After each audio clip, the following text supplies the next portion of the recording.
All right, welcome everyone to West Coast Pop Oscar Preview. If you are like me, you have not been too up to date with these Oscar nominations, because if you are like me, you are watching hours upon hours of wrestling each week, on top of hours upon hours of X-Men the animated series on Disney Plus, and playing your PS5. But with me today, I have two very special guests who are going to go through these nominations with us, educate us on what to expect on this Sunday's Oscars. With me, you may know him from the channel, Mr. Kyle Bruehl from I Know Movies and You Don't. How you doing, Kyle? And what does the Oscars mean to you? What do they mean? Well, I mean, I'm doing well, thank you, Zach. Thanks for having me. Just recovering from food poisoning, so I'm Ooh. just a little, yeah. So, but the Oscars, they kind of mean nothing to me, to be honest. They are kind of a prestige, showmanship of a kind of a limited view of what the year had to offer. And so I mean my respect and appreciation for the Oscars has depleted over the last couple of years. But I think what can be achieved through it is a general, showcase of some things that deserve some attention, some things that don't necessarily get their due diligence. And I mean, every year has something like that to offer. If it at least gets you into a curiosity to entering film in a deeper sense, the Oscars might have some productivity to it. But overall, I'm not too I'm never too thrilled about their limited purview. Good answer. With me as well here, first time to the channel, great guy, screenwriter David Gutierrez. Thank you for joining us. Thank you for having me. No problem. You doing well? I am doing great. I am getting a kick out of, you asking Kyle, hey, what are some great Oscar movies we should watch? And Kyle's like, I hate most of them. No, he's talking about the award show. Yes. I guess I'm more fascinated by them than I am really sort of kind of buying into it all. Mm-hmm. I think they're an interesting timestamp, especially if you look at older Academy Award winners, just to see what was, at the zeitgeist at that time. And so, especially with 2020 being such a really strange year, it was interesting to see what the Academy thought were movies that, the limited movies that were out that people should go and watch. Yeah, I'll ask you about that at the end, but yeah, I always say, like, usually the ballots have been cast, which means the studio's paychecks have been cashed. So that's basically what the Oscars mean to me. Everything is politics. Yeah. Well, let's get into it. We'll go through the main Best Picture nominations, and then we'll get into some of the other categories. So the first one I want to talk about, Kyle, can you take us into The Father? Yeah, the Father is I think one of the better films up this year, actually. Florian Zeller directed it, and it's directorial debut, actually. So pretty impressive all around. But it's basically about a man who who has dementia and is refusing all sorts of help from his caring and desperate daughter. Anthony Hopkins is the man with dementia. Olivia Colman plays his daughter. It's pretty, an astounding little portrait of what of that kind of familial space, and what that does, and what dementia has to do with the impact on the mind, and the kind of concept of reality in the forefront. And I think really the movie is heightened by performance. It's a well done, crafted film, but the performances are exemplary, and it's quite one of the more memorable, I think, experiences. It reminded me of one that tackles similar subject matter, was Michael Haneke's Amour from I don't know, God, a little less than a decade ago. 12. I mean, yeah, it's almost a decade since, but it is, and there's been some others, like Julie Christie was like away from her. And I mean, this is a subject matter that is tough, and I think because of that, I think we can all appreciate what it's trying to do. So I'm a fan of it, actually. I think this is one of the top ones up this year. Okay, David, what about you?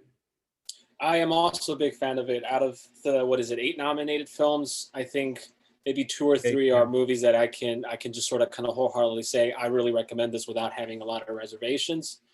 This is one of those, and just like Kyle had mentioned, it really is made by the performances. I'm also impressed by the fact that this was originally a play, and a lot of the times when you see those types of vehicles translated into a movie, it feels really staged and confined. Zella You found a mean like really Ma Rainey, Black Bottom? oh, that one was pretty brutal. Yeah. Yeah. This is leaps and bounds more cinematic than that one was. Yeah, it's the performances that make it, the way that the story itself is presented. I have my only bump with the film is that I do feel it's on the melodramatic side, but it's made up because of the performances like Anthony Hopkins's. That is not an easy role to play, and anybody that is in the movie industry knows that we don't shoot everything chronologically. So keep that in mind when you're watching that film, and what Anthony Hopkins has to put himself through to be like, at this particular moment in this scene, I am at this point. I don't know how he did it. It is a jigsaw puzzle of a just sort of kind of a approach to it. I didn't think it could be humanly possible for someone to do that. He did it, and he did it really well. So I would honestly say watch this film mainly because of his performance. Okay. It is available on video on demand. You make me want to check this out. Yeah, just some other stuff in my life that I guess relate to this. I had no idea this is what the movie was about. So yeah, I'll definitely be giving this one a look. You're just gonna have to cough up $20 for it. I know a few of those other ones are streaming for free. That one you do have to pay. That it's an early release or something like that they call it. Yeah, I don't mind paying $20 for a movie nowadays. If you pay especially like 3 though. What's that? If you pay for like 3, then it's $60. That's true. I know.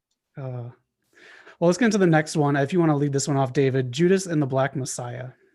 I knew you were gonna pick that. I was like, I hope it doesn't pick that one. That's the one I saw like the farthest back. It's alphabetical. So it's basically the story of Fred Hampton, and Lakeith Stanfield's character is someone that infiltrates the Black Panther movement so that he can get close to the Fred Hampton character played by Daniel Kaluuya. And he's doing this because he got in trouble, and the FBI says tip for tat. We will let you go if you do this for us. And Lakeith Stanfield's character, whose name I don't remember, is basically saying William O'Neill. Okay, I'm telling you, I was like, oh, he's gonna pick that one, and he said it. He's basically apolitical, despite everything that's going on during the civil rights movement that happened maybe 5 years before, and then Martin Luther King getting assassinated. All of these historical landmarks, Malcolm X. He's like, I'm just looking out for myself. But the more he gets involved with Fred Hampton and his organization, the more he really realizes this is something that I need to be aware of and something that I have an opportunity to give input to. I was raised Black. This is helping out the Black movement. This is something that I need to do. So then you really see how he's torn between having to look out for himself or look out for basically his community. And what happens is you sort of kind of get the point of view of Lakeith Stanfield's character, O'Neill, up until midway, and then it sort of becomes Fred Hampton's movement, and you see what happened to him from a historical standpoint. And then obviously by the end, I'm not spoiling it because this is history, you see how oh my God, his name's Fred Hampton gets assassinated, and what that means to Lakeith Stanfield's character at the end, how he responds to that. I wasn't particularly crazy about the film by the time it concluded. I thought it had a very promising opening. It felt like it was going to be a movie about the psychology of a person that is within some sort of organization that he has to infiltrate. So you kind of get to see the point of view of the Judas. Once it becomes more about Fred Hampton, it feels like it's becoming a lecture that you present to a class. There's nothing wrong with that, but then it loses subtlety.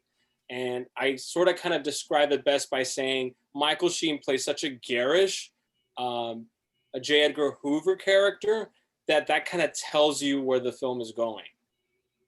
Okay. Yeah, cartoonish. Exactly. I thought the best part of it was almost like a 1970s gritty feel that the beginning has, especially that opening where Lakeith Stanfield's character gets into trouble. It's really well done. You really are, going along with it, and you're like, oh, this is going to be good. And then you realize, oh, it's going to take the more prestige route. Okay. Anything to add on that, Kyle?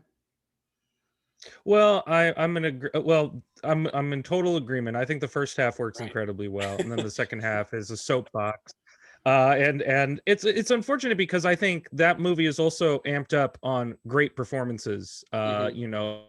I think Kaluuya is fantastic. I mean, his cadence, his just getting the particulars of Fred Hampton's body language. I mean, he is quite incredible. Lakeith has a more difficult role, is that he is kind of showcasing numerous amounts of emotions within a single scene based off of his paranoia, his fear, his of feigning braggadocio with everybody, and it's a difficult role, and I think both of them are wildly impressive.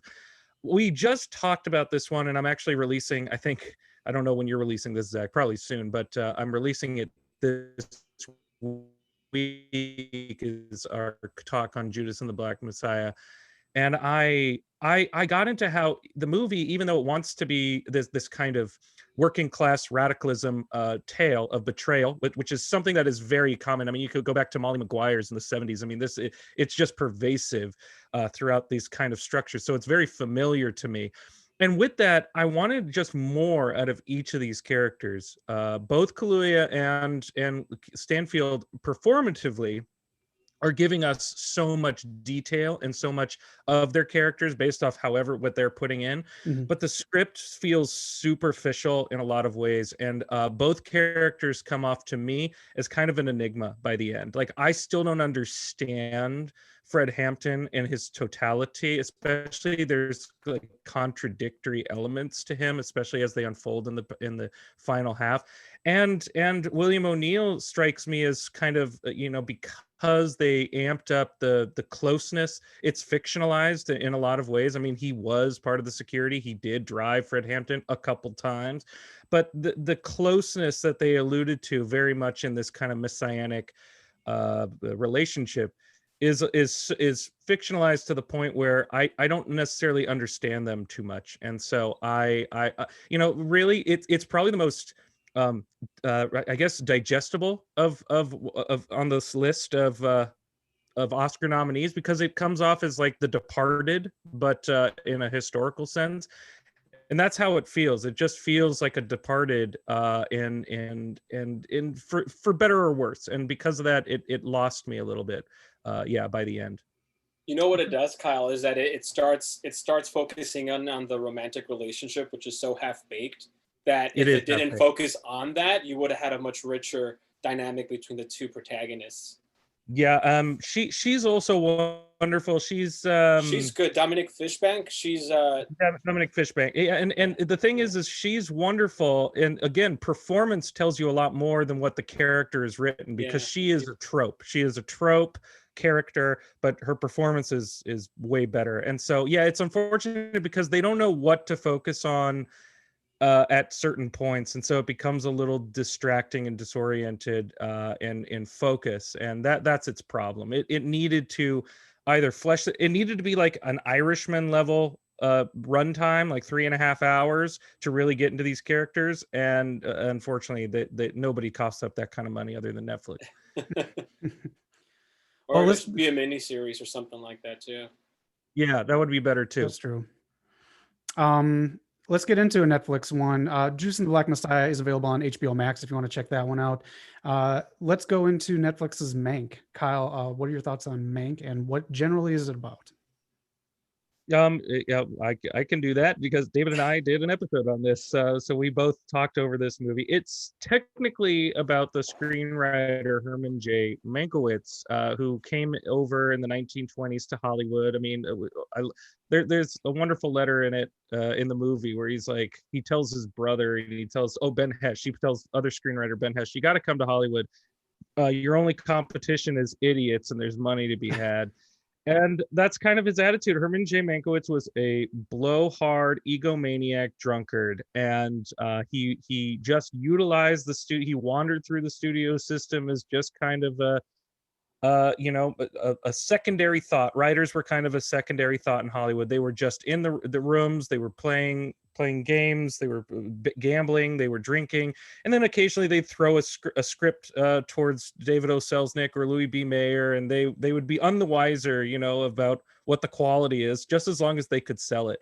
and that's what he was. And then the movie is really about him as the crafting architect of what the film argues is what is the greatest film of all time, Citizen Kane. And it deviates in time structure, and it's about him in 1939-ish, 1940, writing Citizen Kane from a bungalow, and basically going back and forth the history and all the things that are connecting him to the material of William Randolph Hearst, which Citizen Kane is about, and how he had a direct line and influence on that character and that criticism. And generally, I mean, this is probably the most well constructed film, I think, of the nominees. It is pristine in a production design. I mean, Eric Messerschmidt's cinematography is glorious, and the performances are kind of are all around pretty darn good. I mean, Amanda Seyfried is a highlight. Gary Oldman, he got a lot of notoriety for winning an Oscar for Darkest Hour, one that I don't think he should have won for. I think he should have won for Tinker Tailor Soldier Spy, and he makes a better argument to win an Oscar this year. I think he is phenomenal in the film. And but generally, we had a really long conversation about it, and what it's good. It's mythology. It's pushing towards something that's a bit false in the history of Citizen Kane. It's been disproven, this theory, but we talked about how that maybe it's creating its own mythology in the sense that myths have their orient in whoever wants to believe them and whoever wants to propel them, and I think that's an interesting theory behind the film. But the movie is like, again, it's like first half is almost perfection, and then the second half just dwindles. And it's putting on an elaborate ploy on history that's not necessarily true, and when you get into that, that's going to make it complicated. Okay. So David, is this a movie more for people in the know in the film industry? Is it someone that just an outsider could watch? Especially another question too, to follow that up, working in the industry, was there a lot of in the know stuff in here that you could relate to now? You'll definitely enjoy it more if you know how the industry works, if you know all of these names. It is fascinating to have it play on Netflix. You turn it on and it says recommended, and it's one of the first ones there. At least when I turn my on based on my algorithm. But the fact that anybody could just pop that in, it's not something that you have to specifically pay money for. It's interesting to see how it's marketed, because it is a more cerebral film compared to everything that does come out in Netflix. A lot of times it ends up being something like a horror movie that you just want to turn on and play in the background while you're doing something else. You can still enjoy it if you don't know the industry. It's a little bit more challenging, and you definitely do have to pay attention. But I guess you'd expect that if you're going to be listening to this podcast, wondering what the 8 nominated Best Picture movies are. Right. And I'm sorry, what was your second question? I'm not sure if I answered that. Oh, working in Hollywood, is there stuff that you saw in there, like little things that you understood more because of working in Hollywood? I'm a screenwriter, and so just seeing the screenwriter aspect of it, I could definitely relate. It's a very lonely profession, especially when you're writing features. Right now, TV is the name of the game, and you work with a lot of other writers. But to be working in a feature, you just hunker down, you're typing away. It really just gets to your mind. Most of the time, if you're working a trade, you come home and you're physically exhausted. But when you're working on something like writing, your mind is just, you can't relax it. Once you're done, you still are thinking about other things. So to see someone like the Herman Mankiewicz character, I guess, channel his frustration by drinking, by being self-deprecating, that's definitely something I can relate to. At least on the self-deprecating side, but I understand why other people would want to, other writers would want to just binge. Gotcha. It just kind of sounds more like a movie tailor-made to the Oscars. Do you think this one has the best chance of winning? I don't think so. I get what you're saying there, because it is meant for them, but no. Okay. Once we go a little bit ahead with other titles, I think it's going to be Nomadland. Okay. And again, not a personal, although it could be, but it's just matter of fact. It just seems based on other award shows that have happened up until now that it's going to be Nomadland. Yeah. Okay. Well, let's jump into that one right away. Zeitgeist has a lot to do with it. Yeah. The Zeitgeist, yes. Let's jump into that one then, David. Let's go into Nomadland. Sure. So Nomadland is Chloe Zhao's really, really successful film. It's we're talking about right now the front runner for winning Best Picture, winning Best Director, potentially winning Best Actress, and it's basically about oh my God, Kyle, this is hard. I could see why when you're hosting and you're summing up, it's like wait, what? No, it's basically about Frances McDormand's character. She has been laid off in a small town in Nevada, I believe. Uh, a small town basically that thrived off of a particular factory that used to be there, but that sort of became obsolete once, something like technology took over in the vein of like Amazon. And because that factory shut down, which was the lifeline of this town, everybody dispersed. And she sort of stuck around and she hung on to that type of life that she had for as long as she could. Her husband died in the meantime. She put everything in storage. When the movie starts, she's deciding to just sort of kind of drive around the country and just live like a nomad, like the title says. And really, that's basically the movie. She's driving around and you just see vignettes of her life. She meets other people that are like her, other nomads. She develops a relationship with one particular person, played by David Strathern's character, David Strathern. And you see that he really likes her. He wants to have a romantic relationship with her. She's very much on the fence about that because that means she has to be tied down again. Yeah. And in the end, she makes a decision that you realize, oh, she's really going to go with what she set out to do initially. So it's almost just like a slice of America. You're just watching. I described it at one point. It's almost like you're watching the version of Easy Rider for today. It's a particular type of person that exists right now that sort of kind of rebels against institution or establishment. You agree on most of that, Kyle? Yeah, I mean, it really is a rebellion against establishment in a lot of ways, and mostly because it's establishment or the structure or system that's kind of failed all these people, and because it takes place on the economic dislocation of the Great Recession. What happens to a lot of these people? And so if you can't depend on the system, you kind of have to remove yourself from it. And so the movie is about impermanence and all of its glory and all of its danger in a lot of ways. And it ventures that through Fern, Frances McDormand, who I think gives one of her most exceptional performances. I mean, talk about just pure establishment of empathy, listening. I mean, not a lot of people talk about, performative aspects of, being an actor. And, if you go loud, you go big. I mean, that's how you associate being an actor. She listens, and it's such a profound idea for a character, an idea for performance, because I think that's essentially what the book was about. I mean, it's based off a book called Nomadland by Jessica Bruder, Surviving America in the 21st Century. And it's just this kind of disassociated portrait of listening, watching, documenting these people. And so Fern becomes that, in essence, this kind of stand-in for Jessica Bruder and this stand-in for perhaps the audience to kind of venture this in all of its complexity and this kind of life. And certainly some people have chastised the movie for not taking maybe a stance on fixing or remedying these maladies, societal maladies. But then again, sometimes this is just kind of an existence in itself. And how do you wrestle with that existence, whether or not there's progress being made in those kind of maladies? And so for me, it's a beautiful, beautiful film. I can understand why this is the front runner for Best Picture, because it deals with isolation. It deals with the wrestling idea of community. It also deals with, your life being thrown into kind of the unknown in a lot of ways. And how do you deal with that? And the idea of moving forward is at the center of this movie. And like that's the struggle, is how do we move forward?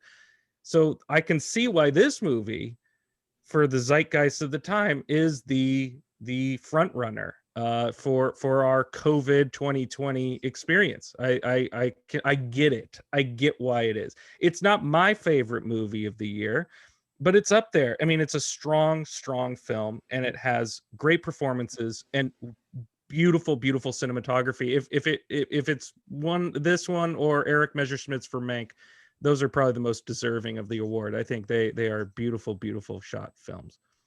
Really quick, I'll ask Kyle and then David. Do you think this is a fair representation of like the nomad life for today, or do you think it romanticizes it a little too much? Well, I think that this is the problem is I think people think it romanticizes it, but I don't think she is at all. In fact, this is her style that she's been doing this. It's a very docu-realist style. She has a dissonance to how she's portraying it, but I think it surveys realistically romantic ideals. Certainly, I think there's people who really love that lifestyle, and you get characters such as like Bob Wells, although he chastises the system, and he has some people. He has these in Arizona, the court at courts. I forget the name of the place, but he has these gatherings, and he's very critical of the system. But it's about getting away, and certainly you could read into that being kind of a romanticized ideal. But it is not romantic. I mean, you feel the pressure, you feel the uncertainty, and it is a dangerous lifestyle, whether or not you find enjoyment out of it. And so it reels with a lot of things. I agree with Kyle. There's an irony to the fact that something is so hyper realistic that it almost appears stylized because of that. I've never been a nomad. I'm one of the last people that will probably become one. I know a lot of people that live in places like Kern County that really remind me of the characters that are up on screen. And I remember watching the film and just being completely shocked at how familiar they seemed. I would look at them and say, hey, this is like so-and-so and so that I would have known from someplace like Ridgecrest. And so that's what really resonated with me. And because I believe those characters, I believe that the way that they are living as nomads seems just as accurate. Fair enough. Yeah, it's on Hulu right now. It looks very appealing to someone like me. I like being taken away into some place like that, a lifestyle that I will probably never ever do. Just because. And I don't think we're not giving it justice, because you do have to watch it and just like Kyle was saying, look at all the characters that she talks to, because that's really the enriching part of the movie, is getting to know their little stories. It's true. Okay. Yeah. And not little in a patronizing way, but Right. Yeah. All right. Well, let's move on to the next one, Kyle. Let's talk about Minari. I'm glad you chose me. I know I like this more than David. I like it too, but you like it more. I do like it more, and and why I like it, well, because it's I mean, simply because of subject matter, and I think it's handled masterfully, delicately, intimately. Is this idea of it's a Korean American family? They're first generation immigrants. They bring over grandma. It's who steals the show. Steals the show in a lot of ways in performance. Let me reorient. Yeah, no. So it's about this Korean immigrant family, and trying to start up a farm in the Ozarks. And it is, they have Stephen Yeun plays the patriarch of the family, named Jacob, and he's really, trying to establish something for himself. He's worked in all these places. He's established himself as somebody who understands. I mean, it's really funny that his job is that he orients chicken sexuality and separates them. And sexy that's chicks, his job. they call it. Sexy chicks, yeah, no, and he's really good at it.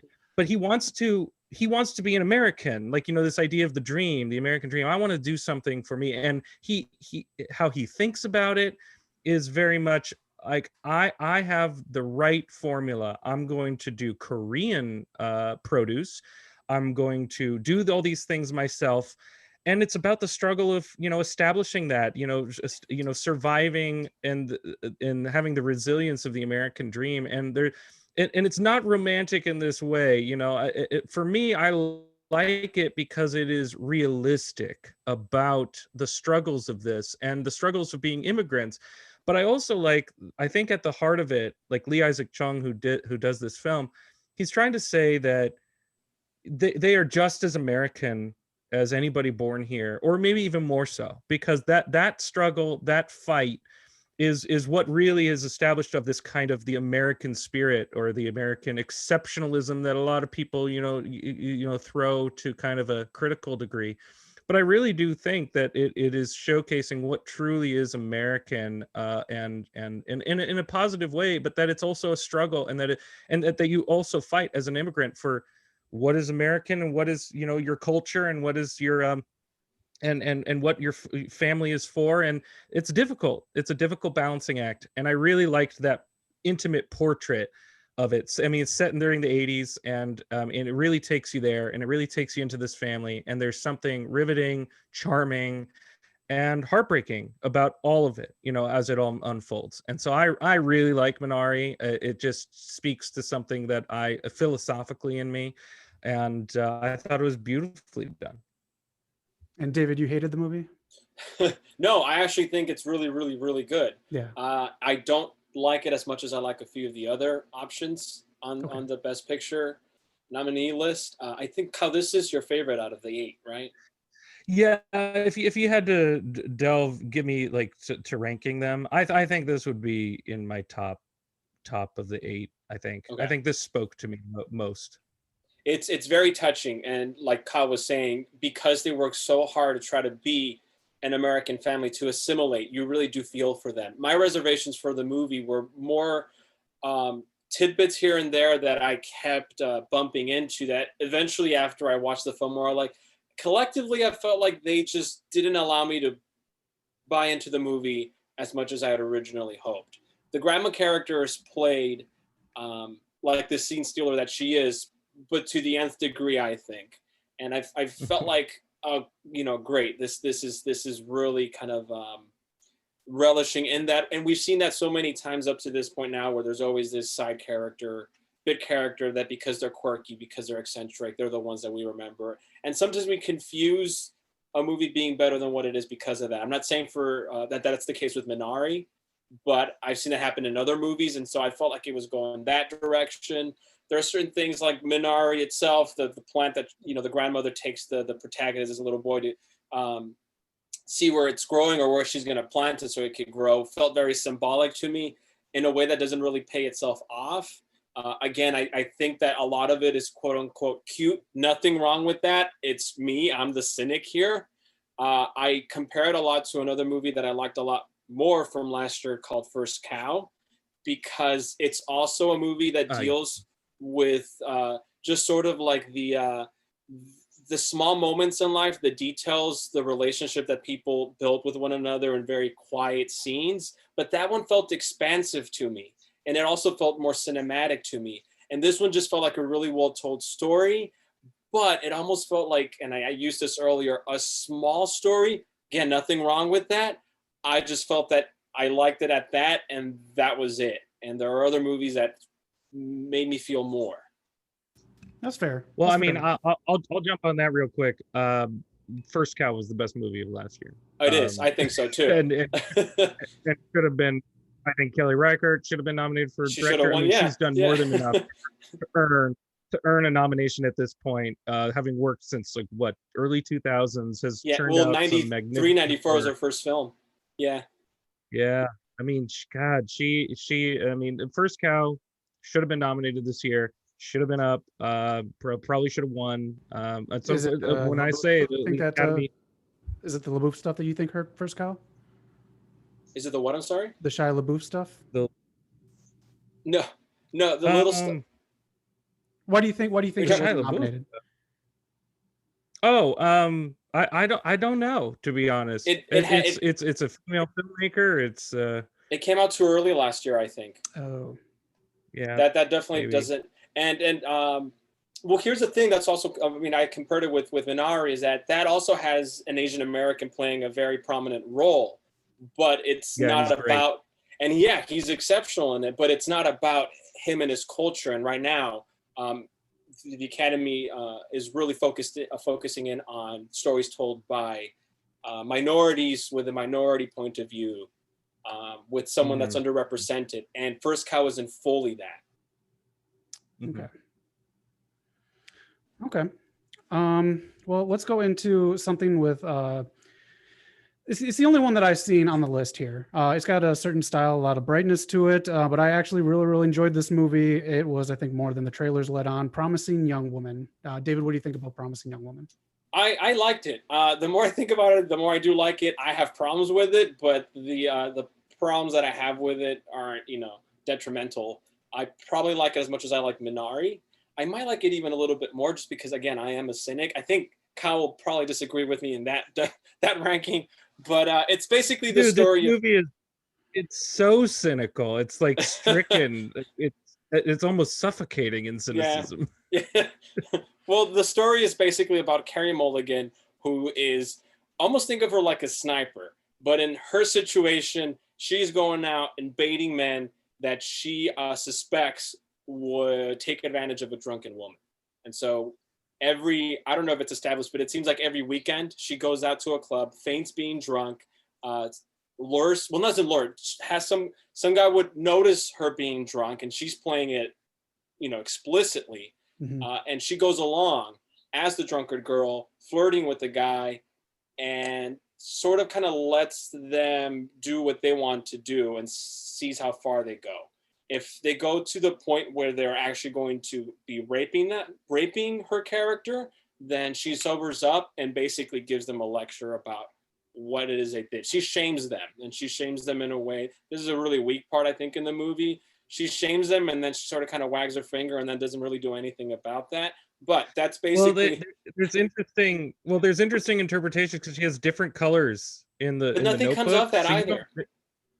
I know they don't explain it. You're right, but you could interpret that perhaps different colors mean different outcomes for each of these gentlemen. But who knows? At that point, this movie would have been a type of film that would explain what it is that she actually does to them. It doesn't seem like those, it's not ambiguous enough to be like, what happened? Because with everything else, it tells you directly, this is the outcome. This is true. But she ends up developing a relationship with someone that she used to know when she was in medical school, and it's played by the Bo Burnham character. You find out as the movie progresses that the reason she is doing what she's doing is because her best friend was raped when she was in medical school. They were both going to the same school together. That was recorded. It basically became, God, what's that word? I'm so not being a millennial right now. Viral. It went viral at school, and none of the teachers that her friend or none of the administrators that her friend went to go and talk to believed that she was a victim. It was that, well, were you enticing him scenario. Nothing was done to that guy. And I guess you see what happens from there and why Carey Mulligan's character decides to seek revenge for her friend. And so it builds up to ultimately Carey Mulligan wanting to take revenge on the specific guy himself that did that to her best friend. And along the way, because she starts developing this relationship with Bo Burnham's character, she realizes that, hey, maybe what I'm doing isn't right as well. That saying, two wrongs don't make a right. And she realizes that she should probably let that go. So you have those two things conflicting, and at one point they butt heads because she discovers something about Bo Burnham's character that makes her rethink everything up until that point. I enjoyed the film because, like Hal said, it is extremely cynical. I think that it is overwrought, and that's a fault in itself. But I just admired it being ballsy. And if I'm being honest, as I was watching it, there was never a single moment that I felt bored. And that happens a lot in movies, especially if you're streaming something on your TV and you're not in a movie theater. You can easily pull out your phone, pause the movie, or text and then go back to the movie and realize, wait, what happened? And then you rewind it. That never happened as I was watching the film. So by the end, when it finished, I was like, that was really entertaining. What about you, Kyle? Sorry. I was just going to say one final thing. There's something very existential about it that I really like. And that's probably the reason why I like it as much as I do. Yeah, that's fair. Yeah, I have a lot of problems with the movie, but I think generally as like a venturing of grief, because she's grieving. I mean, this is a girl who, and the ripple effects of sexual assault, of rape, is not just the person who experiences it. It can impact other people. Like, a lot of crimes are ventured in that way. Murder. We have tons of movies about how murder impacts other people, but rape is a I think a lot of people would say it's probably even worse of a crime. It is a terrible, terrible act. And so to see that have a ripple effect into somebody else, and how, I mean, she becomes pretty almost catatonic of a personality, does not want to venture desire, doesn't want to venture family, doesn't remember her birthday. And so I like this aspect of, I think Carey Mulligan, again, a lot of movies this year I think are heightened by performance. I think it's an overwrought script.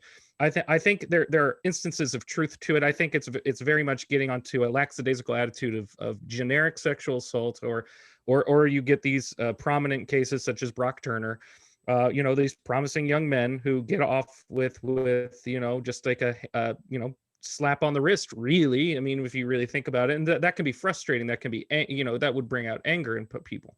But the film is a satire, and so you have to come to it as a satire, and that its extremes and its extremities are there for a point, and to establish and really, for me, the strongest point about the movie is complacency, is silence in the face of a crime, because I think that can be worse in a lot of ways. It's like, if you see these things, if you are witness and you just decide to put it under the rug, that is a problem in itself, and it's a cultural problem. And I think that Emerald Fennell is trying to really get into that in Promising Young Woman. And so it's good. It's stylish. It's got great use of color, these neon colors and costumes. I really like how it's shot. I think Carey Mulligan is a firecracker and is engaging in a lot of ways in the film. I just think it kind of loses itself. Like, I can be a cynic just as David can, and I love a good cynical portrait. But man, was it stuff. It's jaded. It's jaded to its core, and so sometimes that gets a little much to me. But I understand its point. I find it favorable. I'm not surprised it's getting this much recollection and appreciation this year. I think Hollywood really wants to show that it cares about stories like this, even though I mean we have even more allegations of abuse and terrible behavior in Hollywood and Broadway these days. And you're going, well, do they really care? But yeah, it's a strong film. It's just definitely not my favorite. That's fair. I think what you just expressed is what I thought it was going to be by watching the trailers constantly. Also, too, great first poster. The first poster that was released, they redid the marketing for it, but great first poster. The reason, what was the first poster? I only know the one where she's writing with the lipstick. The first one is her laying on like lips. It's like an old kind of drawing, like 80s kind of. Okay. It's art. Good. I like it. But the cynicism and all that stuff, and the overly like dopiness of the men and cartooniness of the situations, I think that works very well with Mulligan, how serious she is. And even Molly Shannon plays a very nice soft character as well. But she's great. Yeah. But I think that's almost necessary if you're going to prove a point to very young women. You have to show them that even like the most innocent situations, even the dopiest of men who you think like you could overcome, it can happen to you with them. So I think that is almost a really fine way to show young women how this can lead to that. And then, of course, leading into Mulligan's grief and all of her, everything she portrays in this movie. She does a fantastic job. Mm-hmm. Yeah. All right, that is available on video on demand. That'll run you about $20 too, but I thought it was well worth it. I think so too. Yeah, I loved it. If you watch those two movies right now, it's $40 already. Yeah, I did not regret paying the money. I thought I agree with David. It is engaging. It is riveting. Watch. It moves with a good pace. Yeah, I think it's the most entertaining out of the 8. That doesn't necessarily mean that it's the best, but it's definitely the one that you watch easiest. I think that's very fair. Yeah. They found a good way for to put some sugar over some medicine you need to take. Let's go here. This one is free on Amazon Prime if you have it. The Sound of Metal. Kyle, what are your thoughts on this movie? We just had a talk about this, and I came, my initial watch, I was pretty fascinated by some particulars that I didn't necessarily know I was going to get into. But just so everyone knows, Sound of Metal is about a man, a drummer for not a metal band, even though that's kind of what the is allusion to. It's more like a black new wave, kind of like a avant-garde Joy Division, but with like hardened drums. I was like, of course, Kyle will know the specifics. It's very strange. I mean, I went on I think I went on a rant. I'm like, it's not a metal band. Like, let's just get this straight. But you know, there's a lot of subdivisions and subgenres of metal. So if it maybe in some kind of art house degree, it's metal. But Ruben Stone is the character, played wonderfully by Riz Ahmed. And he's a metal drummer who starts losing his hearing, is essentially what it is. You find out that he is an addict, and that he's replaced his addiction to drugs with music, and his girlfriend. And so it's a balancing act for him, is to try not to drift back into addiction, even though he has replaced those behaviors with other things. So the movie is about addiction. The movie is about you know, grief also in a lot of ways, but and he gets trapped. Most of the movie is bargaining. He just is bargaining the entire time with trying to get the lifestyle he wants, the lifestyle he desperately wants to attain and keep control of, when really life is not about that. Life, you have no sense of control over these things. And what really heightens it is a masterfully done sound design. I think, you know, this casual stripping away and the use and really getting into the personal experience of once he has hearing aids. I mean, all of those experiences within the film are extraordinary. And because when you take away sound, it makes you pay attention more. And so a lot of the dynamics in the film about communication and listening with your whole body, listening with whole intent, it is really about a learning process for Riz Ahmed's Ruben. And for that, it's wonderfully done. And I think I think what really it's kind of formulaic script. I think when you're experiencing it, the tent poles of like hitting the drama, you kind of know where it's going. But what I will give it credit for is that its third act and its ambiguity leaves you with something to really think about. And I really enjoyed that about the film. And I think the only other aspect I haven't mentioned that I think is extraordinary about it is a wonderful actor named Paul Raci, who gives what a performance. I mean, it is empathetic, controlled, caring, and he's a wonderful actor. I mean, he does stage performances with American Sign Language. He's apparently a lead. The head of a Black Sabbath cover band that they do interpret it in sign language. I just think he brings a naturalism to this film, which has a kind of docurealism approach, and it helps enhance it. Again, another film I think that is really enhanced by performance. Again, the actors in this film are really good, and Riz Ahmed is pretty remarkable in it. It again, a little formulaic, but I think with some of its extra features makes it something really interesting and profound to experience in a lot of ways, that you can get something out of it, which I liked. Do you think it would have been a deeper movie if it was about a bass player? No. That is if you any other band and any bass player would tell you no, they are the forgotten members of every band. So don't worry about But that. they're the backbone, Kyle. David, what's your take on if the he sound? has, I was gonna say, if he has great hair and a great mustache. There you go. That's all I'm known for. I agree with Kyle. I think its biggest merit is the performances that it has, and just the experience of really feeling the anxiety and the frustration of someone that goes from, you know, thinking that he's got the whole world in his palm. He does everything that he loves. He's with the woman that he loves. And then out of nowhere, something like losing your hearing happens, and it just completely destroys all of that.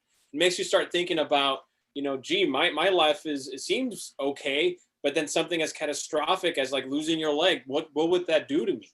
Right. What would that do to the people that are around me? What would that do with my outlook on life, my outlook, you know, with God? It really poses an interesting question. I really hope that Paul Raci gets the Academy Award. I don't think he will. Daniel Kaluuya is the one that's set to win it, and Daniel does give a great performance. But I really like Paul Raci in this, and it's not just the performance itself, but it's the fact that this is a man, and there's articles now being posted about, you know, him acting for so long and now finally getting that recognition. This role really almost seems like it's his life. This is up to this point. This is all he knows. It is all of him. Yeah. And so it would be great if he was acknowledged for that. But I mean, it's just a golden statue. You know, you do what you want with that. Right. He should be proud of himself for There's a scene in it where he has to tell Ruben like no, like essentially it's like telling a child no, and but like in a more serious form. It's devastating. And no other person can really control that scene other than Paul Reed. I mean, you're right. I think it's just his tethered to real life. He's incredible. I wish he would win it too, but it's going to be Kaluuya. Not unfortunately. I think Kaluuya is a great actor. Gives a great performance. Yeah. But if we're speaking Paul Raci, I think, realistically, deserves it. if we're sorry if I keep talking over you, because I think sometimes my time lags with yours, so I don't mean to be rude. Yeah. I was just gonna say, but if it, if we're talking realistically here, Daniel Kaluuya is an actor that's well established, up until right now, and he'll continue to flourish. And so great performance. He still has a long career. I would be surprised that he gets nominated several times in the future because he's so good. Paul Raci has a very, very specific category of roles that he could only play. This is one of them. It'd be great if he got that Oscar, because it'll be a lot harder to see him in movies from here onward. Yeah. But we'll see what happens. I like Kyle says, really enjoyed the film. I thought it was more fascinating in the beginning. It does the same thing that I think Judas and the Black Messiah does, is that it starts out real strong as its own, just sort of kind of objectively speaking, fascinating story that's being told. And as it moves, it starts regressing into conventionality because it's trying to kind of present you with a lecture. In this case, this is what these people with this handicap go through. And so you pick and choose. You either want to give this to an audience where it's almost like you could sit your kid down and be like, you're going to learn something today, or you're going to do a pretty daring movie that's going to be very atypical, which not everybody's going to accept. And so Judas and Sound of Metal went in the direction where it was more of like almost like a presentation. And that's what I think sort of kind of makes it seem less fascinating as you continue to watch the film. It ends great. That last scene where he's sitting down is really just absorbing his surrounding is fascinating, but it softens. Okay. Yeah. Well, let's get into the last one. This is, I do believe, Netflix. The Trial of the Chicago 7. David, Netflix, what are your thoughts on that one? It's probably my least favorite out of the 8. I know Kyle doesn't like it, although we've talked about it before. It's the most prototypical Oscar bait movie that you can think of. It really sort of kind of goes for the jugular when it comes to sentimentality. There are great performances like all of these other films have, but in this one, it just gets bogged down by the heaviosity of it all. The premise of it is basically just the trial of the Chicago 7. So 7 people were picked as scapegoats because they had they basically created a riot during the 1968 Democratic National Convention. And, the conservative side wanted to basically grab all the ones that were beacons of, or spokespersons for the movement. So they picked people like Tom Hayden, Abby Hoffman. They said, we're going to put you all on trial and show everybody else an example when you start behaving very anti-American. It's almost like picturing, John Wayne versus all of the draft dodgers and draft card burners. That's basically the scenario. And you just see the trial as it progresses and what actually happened when that riot did occur. And so it goes back and forth in time, so you see it from different takes. Again, I thought it was pandering. There are moments where, like, Tom Hayden's character goes and visits the Attorney General, who's going to become a very significant witness on the stand. And, you have the Attorney General's African-American maid close the door, and they had up to that point for released a African-American, I can't remember his name, who was also one of the Chicago 7. They had released him because he wasn't really present when that happened. They just happened to snatch him up. Bobby Siegel. Okay, I just remember Fred Hampton was behind him. I was like, Fred Hampton's year apparently last year for movies. Yeah, Fred Hampton's in that one too. Yeah. And everybody stood up because they felt that Siegel was being wrongly accused, and he was really kind of cruelly attacked.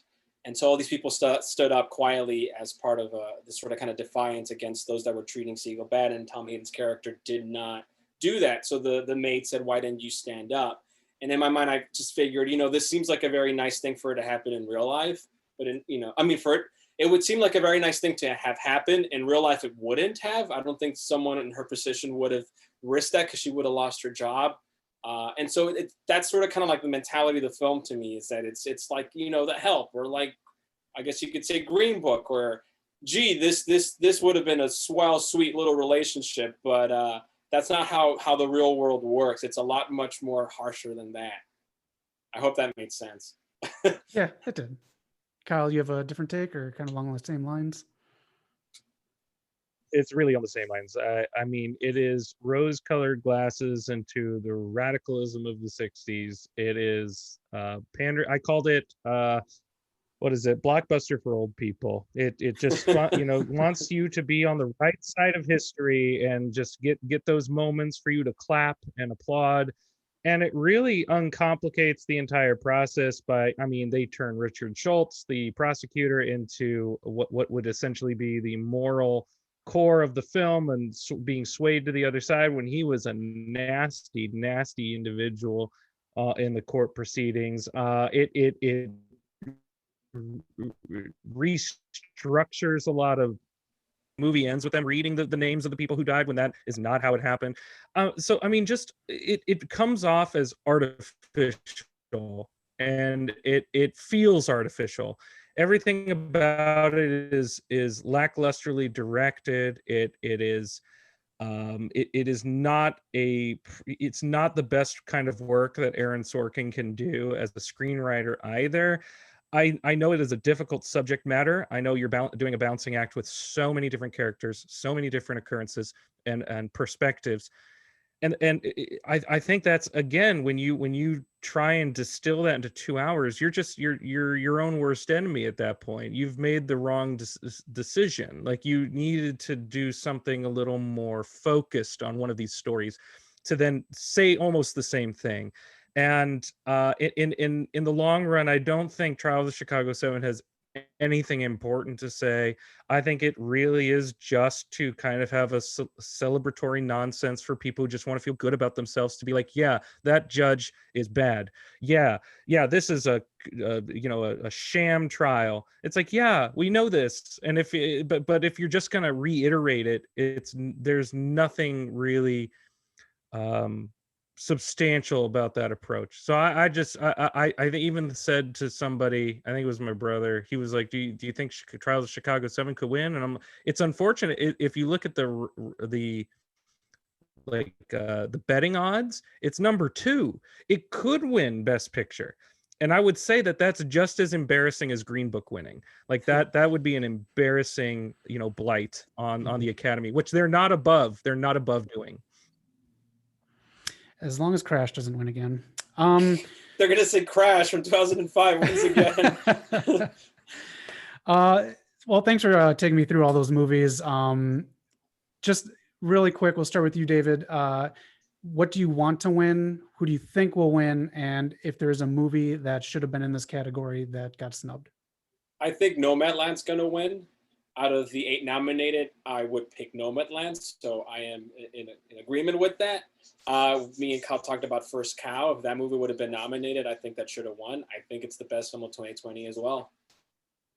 Okay. What about you, Kyle?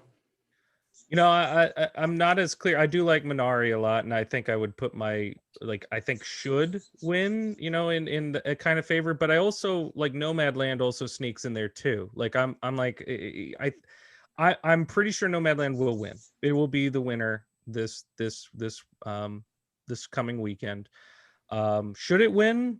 Yes and no. Again, a wrestling act, because I don't think all the right movies were up. I think First Cow also should have been nominated, should have been recognized, should have again, it would have been a female director. I mean, obviously not a minority female director, but it would have been a female director. It would have been one about a cultural shift and the American story that's not necessarily told. And I would have gone for First Cow as well. But it's not even, we talked about this before, Kyle. We don't even think it's her best film. The Rider, we thought, was more innovative. Yeah, exactly. I do think The Rider is a better film than Nomadland, and yet here she is this year getting getting kind of recognition on formula and aesthetic that she's already kind of done, and so it's just interesting. Okay. If we can go through just three of the main other categories here, and then we'll wrap up. So if you just want to know who you guys have for actor in a lead role, Riz Ahmed in Sound of Metal, Chadwick Boseman in Ma Rainey's Black Bottom, Anthony Hopkins in The Father, Gary Oldman in Mank, and Stephen Yeun in Minari. Should I go first or Chicago first? You can go first. Well, I pretty sure that Chadwick Boseman's probably going to win. Not probably. I mean, it seems likely, especially with obviously what happened to him. He'd win posthumously. He does give a really good performance. That movie, I thought, was very, very lackluster. It sounded like Kyle did too.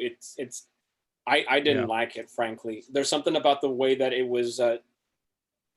It didn't work as a movie. I can understand it working as a play, because I mean, my God, what a playwright! But it didn't live as a movie, and because of that, it didn't feel like a movie, and I didn't buy into it because of all of that. It was horribly lit. The acting was other than Chadwick Boseman's character, because even Viola Davis, I thought it was too self-aware.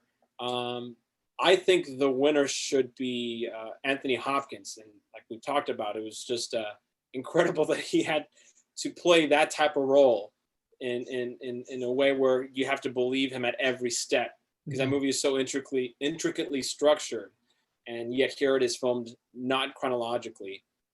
If not him, I would probably pick Riz Ahmed after that, because that's such a demanding role as well. Not only did he have to learn how to play someone that's deaf, he had to learn how to play the drums too, and he does a pretty good job. Yeah. Okay. What about you, Kyle? And he learned American Sign Language. Like he Oh wow. took hours and hours and hours in his day to learn all of those elements. Who would you pick, Kyle, for lead? Well, I'm going to be a little harsher on Chadwick Boseman's going to win, and he's number 5. He does not deserve this Oscar, and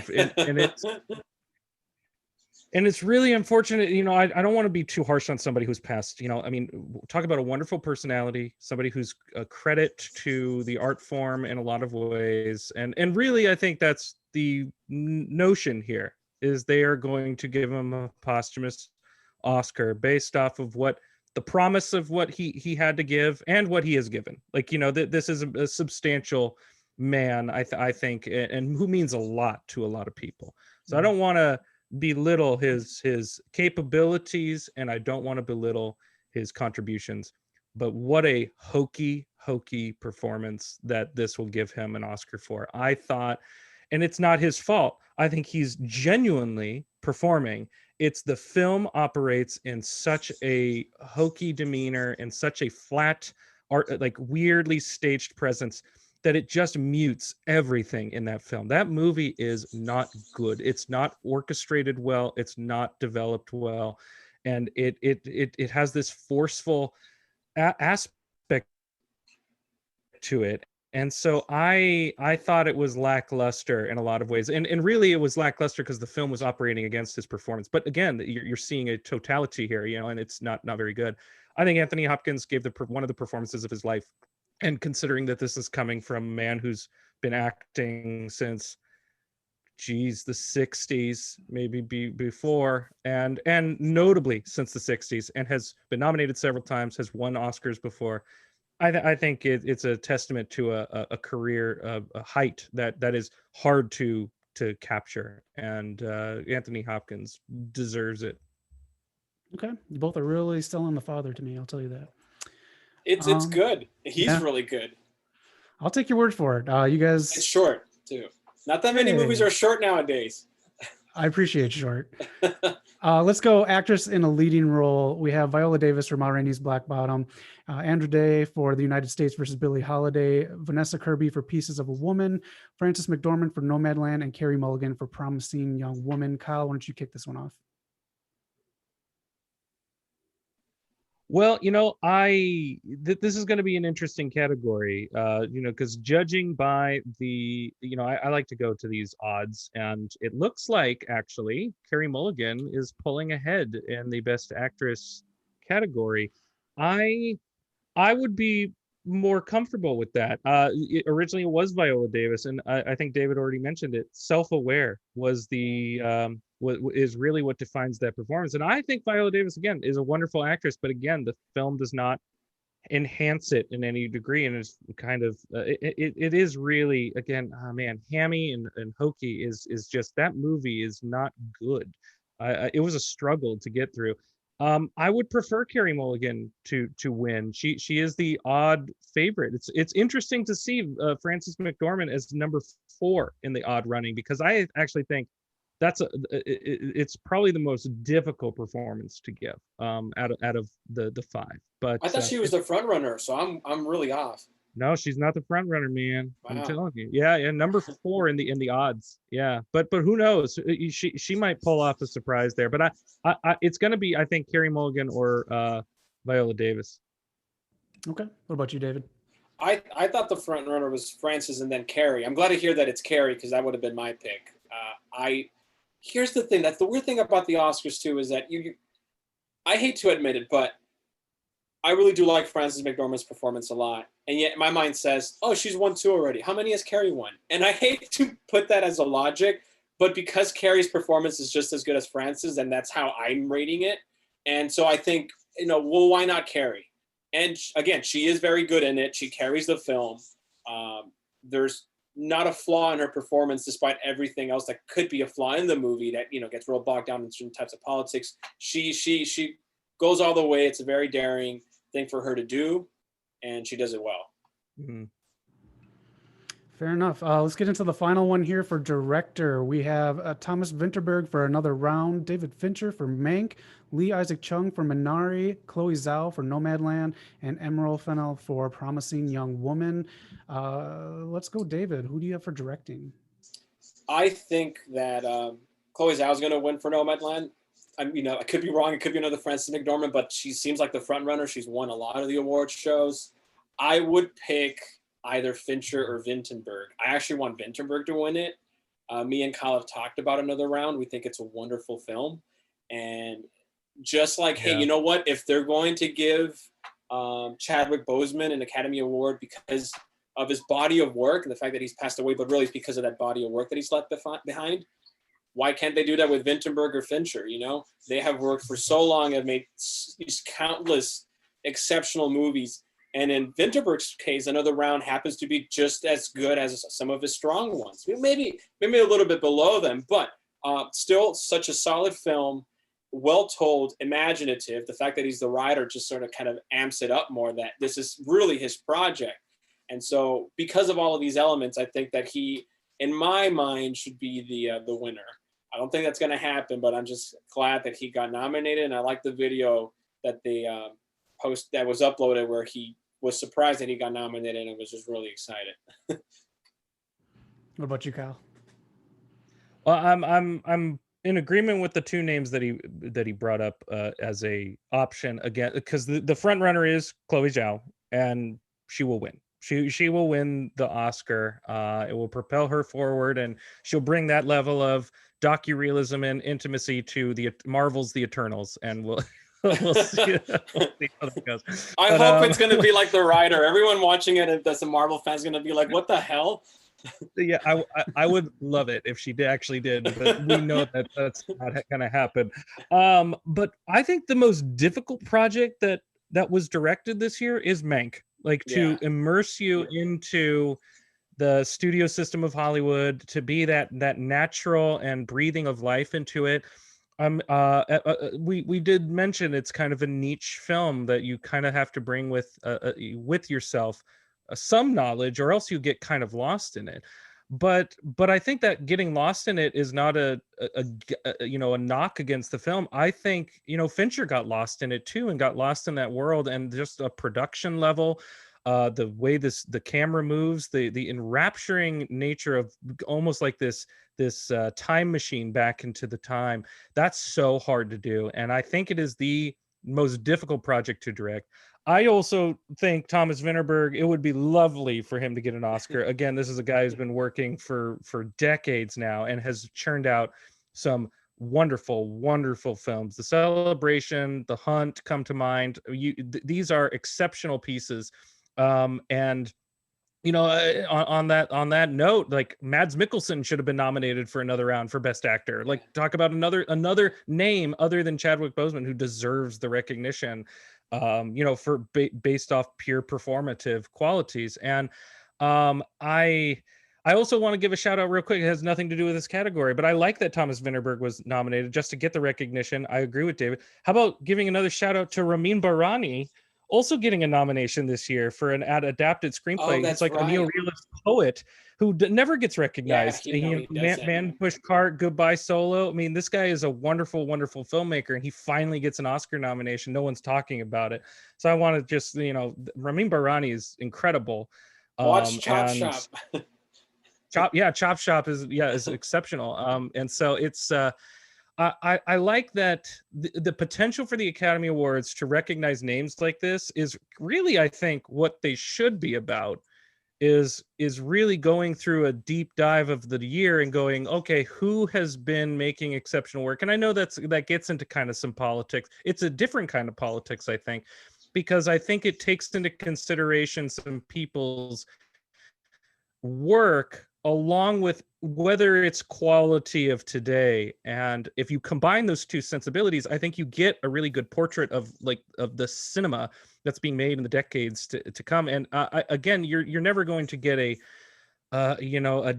genuine reflection of the quality in a year, because again, we've talked about the emotional connection to it, the embrace for different points of view, whether they are complete or fractured.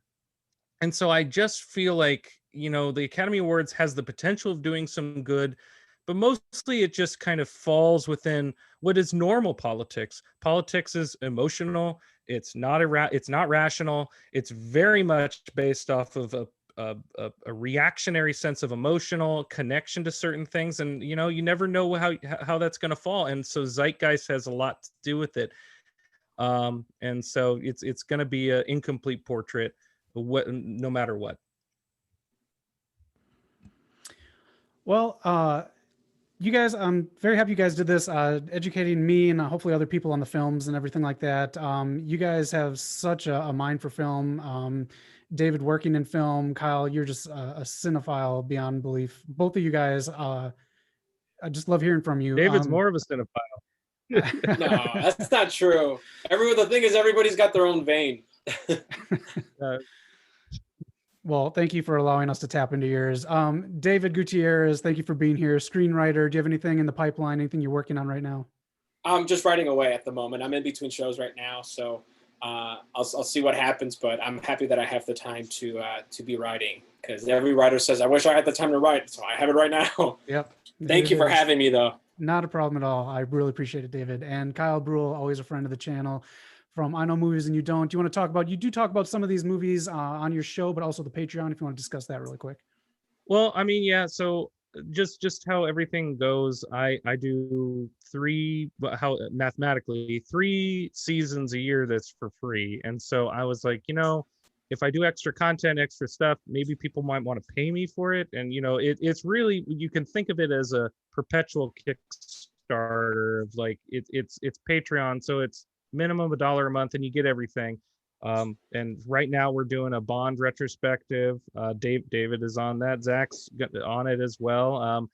And we're also doing some 2020 catch up to this week. I think I'm going to fall behind my goal. I wanted to get at least 10 done before the Academy Awards, and scheduling, and I'm also recording on the horror season. So, but we'll have a good substantial 8 episodes and nice conversations that, David's on Mank in another round.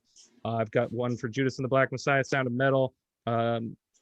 Trial of the Chicago 7. We had one for Promising Young Woman, but unfortunately, because of a hard drive malfunction, I lost that episode. And it was a really good episode, but we're gonna try our best to replicate that at some point. But yeah, I mean, the Patreon's gonna be where I'm gonna put 2021 reviews. Once things start really kind of unfolding, that's where this 2020 catch-up series is gonna go. And then we're doing the Bond retrospective, and then later this year we're gonna do Christmas movies. So you're going to get something out of it, but you're also getting the entire other show out of it, which is 150 episodes a year, and then plus more for the Patreon. So it's like, please help. But you know, it would be nice. But you know, I get it. It's so frustrating to sign up for something, to put your name in, put a credit card in, but you know, it is only $1.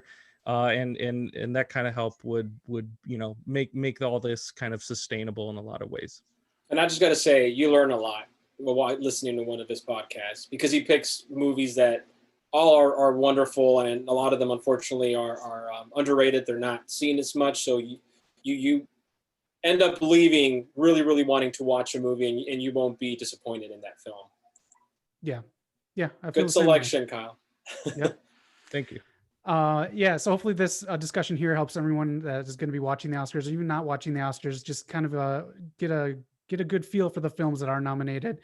Maybe get a look at some of these films, and even like David said with Kyle's podcast, make you watch some films that you normally wouldn't watch and see them through other kind of lenses of. And again, thank you guys for being here and doing this.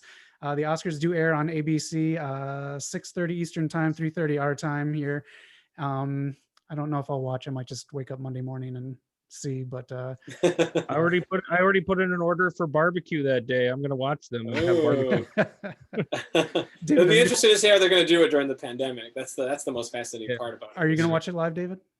I don't know. Maybe a little bit, just to see enough to get how they did it. Soderbergh's involved in it, so I'm really kind of fascinated about that too.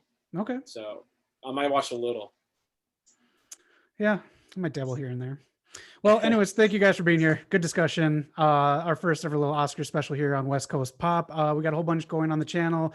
You can find I Know Movies and You Don't in the descriptions on the bottom there, and be on the lookout for David Gutierrez on your screen. I have a feeling, man. You're a good guy. Thank you. That's our show. You all take care and have a great week.